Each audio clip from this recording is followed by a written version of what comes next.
Salut YouTube et bienvenue pour une nouvelle vidéo dans laquelle je vais jouer contre des joueurs non classés sur Lichess. Donc je connais pas du tout leur niveau et on va voir ce que ça donne. Juste avant, j'aimerais revenir sur un point dont j'ai pensé que ça pourrait être intéressant d'en discuter. C'est la thématique de tactique versus positionnel. Qu'est-ce que je veux dire par là? C'est qu'en fait dans une partie, il y a des moments qui sont tactiques et il y a des moments qui sont positionnels. C'est-à-dire tactique, il y a des moments où il faut calculer. Et c'est important de calculer parce qu'en fait, ça va être décisif dans la partie. Par exemple, vous faites un calcul et vous voyez que au bout de 2 coups, 3 coups, 4 coups, vous allez gagner une pièce ou vous allez mater son roi. Donc ça, c'est des phases tactiques. On sent qu'il se passe quelque chose, on sent qu'en calculant, on va pouvoir soit gagner ou éviter de perdre la partie. Ça revient au même, c'est plutôt tactique défense. La partie positionnelle, c'est autre chose. Partie positionnelle, c'est quand on joue des coups, mais on ne calcule pas tous les coups adverses. On n'est pas en train de chercher à gagner. Ce qu'on cherche, c'est à améliorer sa position. Et donc, ce qui est difficile aux échecs, c'est que c'est toujours un balance entre les deux. Soit on a des positions qui sont très positionnelles, dans lesquelles on essaie d'améliorer les pièces petit à petit, et souvent, ça part d'abord sur du positionnel. Au départ, on essaie de bien positionner ses pièces, et quand toutes les pièces sont bien positionnées, tac, à ce moment-là, il y a un petit sacrifice qui marche, il y a une tactique qui fonctionne. Bon, ça peut arriver que ce soit tout de suite tactique, hein. Ça dépend pas mal des ouvertures. Mais voilà, parfois c'est l'inverse, c'est-à-dire qu'on est tactique, et en fait, on joue des coups, et ce qu'on voit, c'est que on calcule une position, donc à plus 3 coups, plus 4 coups, qui va échanger beaucoup de pièces. On va voir la position dans notre tête, et on va dire, ok, est-ce que cette position, elle est gagnante ou pas? Et là, ça va être positionnel. Ça va être, par exemple, bah, dans ma tactique, à la fin, j'arrive à lui créer un pion doublé, et en fait, ce pion doublé, on est en finale, je sais qu'il va perdre. Parce que j'ai de l'expérience, parce que je sais que c'est comme ça que ça va se passer. Donc, je vais essayer de voir ce thème-là en jouant une partie contre quelqu'un. Voilà, je vais essayer de parler du moment où c'est tactique et du moment où c'est positionnel. Donc là, c'est le début, c'est l'ouverture. Donc E4, E5. Ah bah tiens, c'est intéressant. Cavalier F3, cavalier C6. C'est intéressant pour la culture des ouvertures. Ça, c'est une position, c'est peut-être la position la plus connue et la plus jouée. Là, il y a principalement trois coups possibles qui sont fou C4, ça s'appelle l'italienne, fou B5, ça s'appelle l'espagnol, et D4, ça s'appelle l'écossaise. Les deux principaux coups sont fou C4 et fou B5.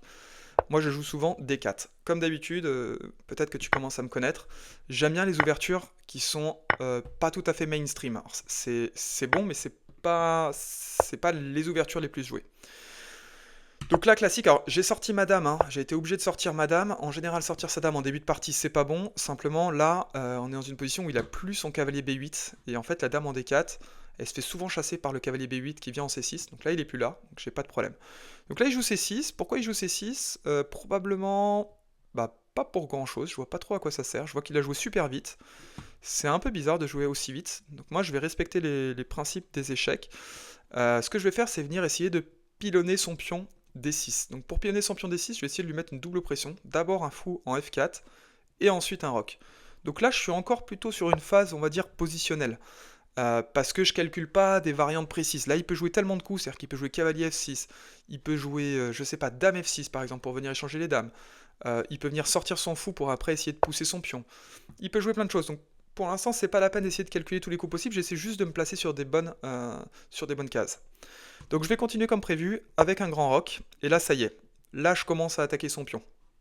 Donc là, on passe sur une phase un petit peu tactique. Là, c'est tactique simple, hein, parce qu'en fait, j'attaque 3 fois son pion, et son pion n'est défendu que 2 fois. Euh, et d'ailleurs, je vois pas trop comment il va faire pour pouvoir le défendre. Là, je pense que si je mettais l'ordinateur, il me donnerait déjà gagnant. On va voir. Donc s'il essaie d'attaquer madame, je pense que j'ai des fou B5 échecs qui sont assez chiants pour lui. Ou bien sinon je recule simplement madame et en fait le problème est le même. Ah bah tiens, j'ai prédit son coup. J'ai prédit son coup. Est-ce qu'on joue le fou B5 échec? Ce qui est pas mal avec le fou B5 échec, c'est qu'en fait ça l'oblige à jouer par exemple fou D7. Et sur fou D7, sa dame ne protège plus son pion. Donc c'est encore un petit peu moins bien. Si jamais il fait fou prend, après moi je peux récupérer avec mon cavalier et je viens rajouter une pression là-dessus. Et au passage je développe une pièce. Donc je vais d'abord jouer un petit fou B5, échec intermédiaire. Et ensuite je vais décaler ma dame. Bah, je pense que je vais la décaler en D2, par exemple. Je pense que ça me paraît être le coup le plus simple. Voilà. au final, ça respecte aussi le principe qui est, lorsqu'on a du matériel d'avance, on échange les pièces. Sauf que là, j'ai pas encore de matériel d'avance, mais je sens que je vais avoir ce petit pion ici.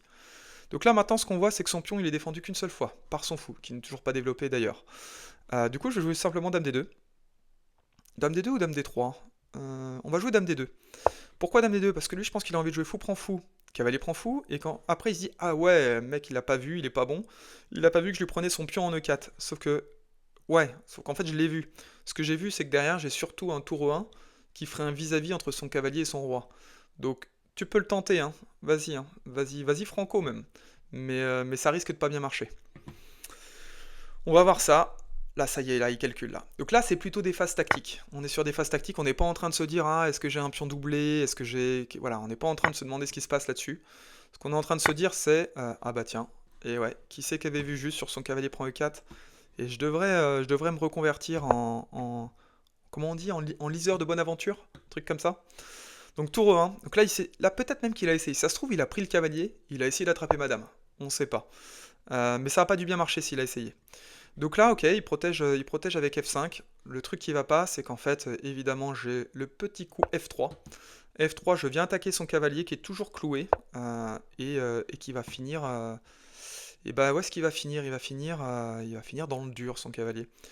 Donc, qu'est-ce qu'on fait là? Il m'attaque mon cavalier ici. Donc, soit je me dis, je prends son cavalier, il prend mon cavalier, je prends F4 sur échec. Où est-ce qu'il peut aller? Où est-ce qu'il peut aller? Il peut aller en D7. Il peut aller en D7. Est-ce que je vois un gain s'il vient en D7? Je vois pas de gain.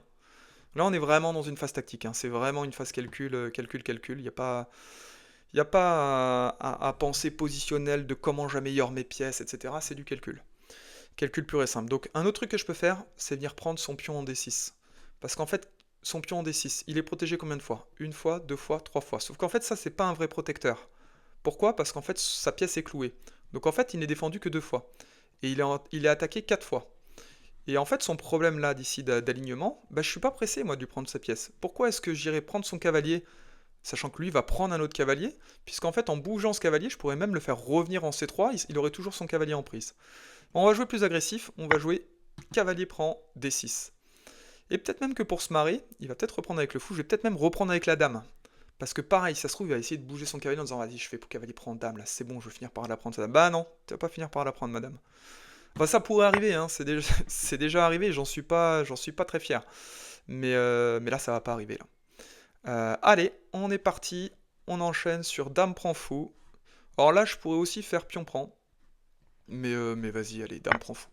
Juste pour rigoler du fait que le cavalier soit cloué, je joue vraiment sur le clouage dont je vais parler tout à l'heure. Donc, très attention, hein, quand il y a le pion E4 qui est en prise, tant que vous n'avez pas roqué, c'est très compliqué de venir le prendre avec le cavalier, parce qu'il se passe ce qui se passe maintenant. D'ailleurs, on regarde le développement, hein. Moi j'ai mes deux tours qui sont développés, mon fou qui est développé, lui ses tours n'ont pas bougé, et j'ai roqué. Donc ça va pas pour lui, ça va pas du tout pour lui. Allez, tour prend dame, et puis ensuite on va prendre le cavalier tranquillement. Et puis on va venir profiter un peu d'une finale. Ça c'est agréable, hein. C'est agréable à jouer. Voilà, tour prend E4, on défend le fou. On a les deux colonnes ouvertes, on les a. Lui il a une colonne ici, mais elle n'est pas vraiment ouverte. J'ai mon fou et j'ai mon fou qui bloque. Je vais même venir bétonner, tiens. Allez hop, G3, je protège mon fou. Voilà, donc ça c'est très facile à jouer. Une fois qu'on est dans une position comme ça, voilà, il n'y a plus qu'à jouer les coups naturels. Là il y a une pièce nette de plus et puis une superposition. Bah voilà, et c'est fini, et c'est un abandon. Bon, le thème positionnel n'a pas vraiment été abordé parce que finalement, dès la sortie de l'ouverture, c'était une ouverture qui était assez tactique, donc on est vite passé sur de la tactique. Mais je referai une prochaine vidéo où je pense que ce thème-là sera plus facilement abordé. J'espère que ça vous a plu. Si ça vous a plu, abonnez-vous, ça me ferait super plaisir et n'hésitez pas à lâcher un commentaire. Merci beaucoup et puis bonne soirée à tout le monde.